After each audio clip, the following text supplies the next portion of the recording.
लो जी, वारदात का नया तरीका आ गया जी। पहले तो वारदात होती थी किसी को गन पॉइंट पे लूट लेना, किसी को यरगमाल बना लेना, रास्ते में गाड़ी रोक के डाकू लूट लेते थे। अब डाकू जो है उनका तरीका वारदात कुछ और तरीके की हो गई है जनाब। ये मैं बात कर रही हूँ इचरा गोल्ड मार्केट में, जहां पे ताजरों को एक ताजर ही, एक जूलर वाला ही चूना लगा के चला गया। चूना किस तरह से वो लगाता है, वारदात डालने का तरीका क्या है कि 30 साल से वो वहीं पे उसकी दुकान होती है, दुकान उसकी रेंट पे होती है, रेंट पे वो मतलब उसकी शॉप के अंदर ज्वेलरी उसने 30 साल के अंदर अपना इतमाद बहुत बना लिया होता है। ज्वेलरी शॉप का नाम है, जो गोल्ड की ज्वेलरी शॉप का नाम है, उसका नाम है मदीना ज्वेलर। अब वो क्या करता है, आजू बाजू में जो दूसरे ज्वेलर्स वाले होते हैं उन भाइयों से ये एक दूसरे से ज्वेलरी के डिजाइन मंगवाते रहते हैं, और इसने अपना एक वहां पे व्यवहार इतमाद रखा हुआ था कि एक दूसरे से चीजें मंगवाते थे और विद इन 1 आवर या हाफ एंड हाफ आवर में ये वापस कर देते थे। अब क्या करता है वो, कुछ अर्सा पहले इसकी दुकान बंद होती है 5-6 दिन।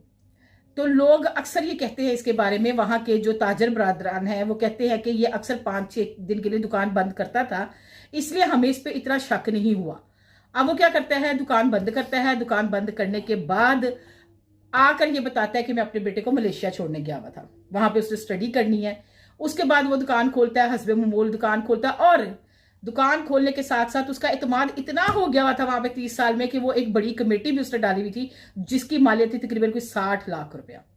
अब वो ताजर क्या करता है कि जब एक दिन वो दुकान खोलता है, आज से कोई 2-3 रोज पहले या 1-2 रोज पहले वो दुकान जब खोलता है, तो अपने साथ वाले जूलर भाई को कहता है कि जी मुझे चूड़ियों के डिजाइन दिखाने के लिए भेज दें, मेरे पास क्लाइंट बैठे हैं, मैंने चूड़ियों के डिजाइन दिखाने हैं।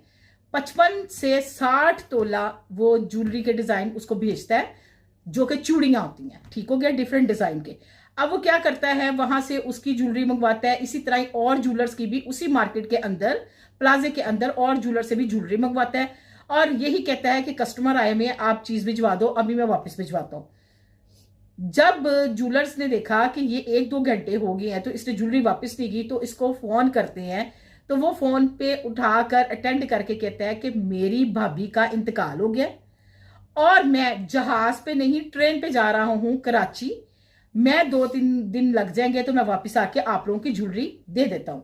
लोग तसल्ली में रह गए कि अक्सर बेशतर ये 6 दिन 5-5 दिन दुकान बंद रखता था। 3 से 4 दिन ताजरों ने, दुकानदारों ने इसका वेट किया, ये नहीं आया, तो उनको शक पड़ा, वो इसके घर गए। इसका फोन बंद था। जब घर जाते हैं तो दूसरी वारदात, घर भी ये जाने से पहले बेच देता है किसी और पार्टी को, और उनके नाम घर भी ट्रांसफर हो